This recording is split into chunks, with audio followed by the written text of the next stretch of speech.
What's up, everybody? It's your boy Kid Smooth, and I am back with another video, a game review at that. And today I'm reviewing Quantum Break for the Xbox One.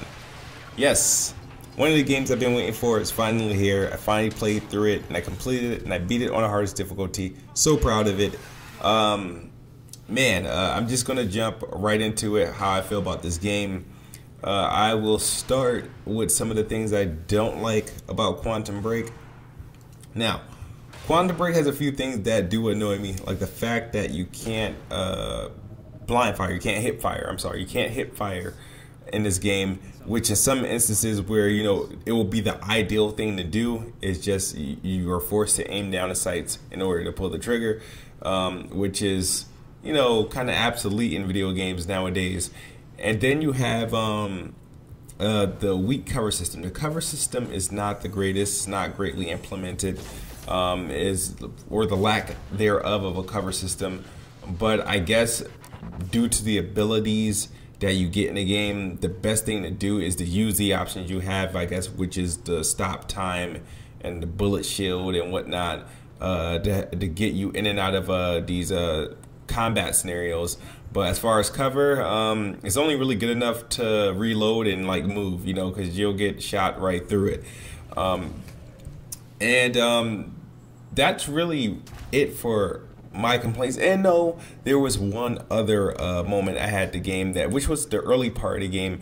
There's a lot of flashing light moments where, whether it's I don't know if it's like a part of the game or part of the environment in the game, but some of the flashing lights took up the whole screen, which was definitely blocked my vision. It definitely impaired my vision with the flashing lights because it literally completely took over the whole screen. That annoyed me. That had to happen a couple of times during the first part of the game. But once we get past the annoyances, the annoyances in the game wasn't enough to stop me from playing. There's some great aspects to Quantum Break. The first thing I want to start with is the graphics, the visuals. The game is beautiful. It's the character models are amazing. The game looks drop dead gorgeous. It's definitely up there with Rise in Rome, one of the best looking games on the Xbox One. They did a good job. I don't know what resolution it is. I could care less.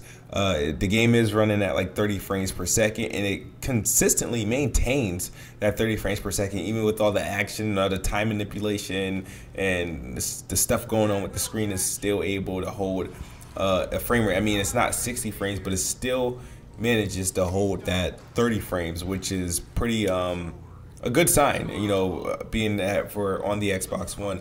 Now, one of the great things about Quantum Break also is this story. The story is, man, it's not just a good story. There's plenty of games I played where you had a good story but it was still boring.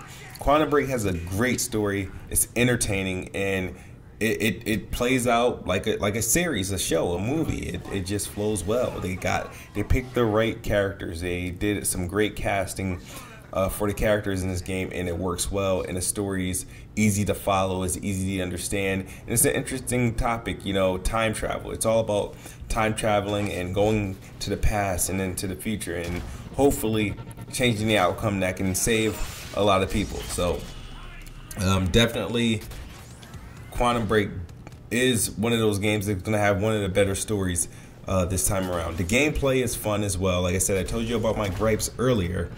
But other than those things, I mean, I love the time manipulation. It didn't get repetitive to me because I was finding powers that I wasn't using or didn't use enough, so I would go back and do things a different way as far as with the time manipulation and how I wanted to beat people.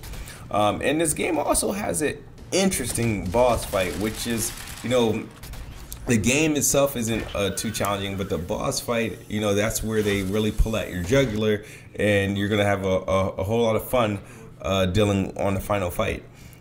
As far as the game overall, it's a great game. Definitely worth a playthrough. If you have an Xbox One, you do want to try Quantum Break.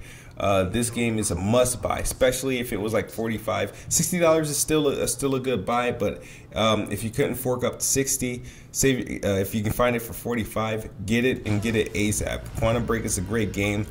My score, of course, It's an 8.5 out of 10. Once again, it's an 8.5 out of 10, and that's my review. Thank you guys for watching. Please like, subscribe, and share. As I always say, Xbox is the best box, and I am the best bot. Good night or good morning if you're on the other side of the globe. We out.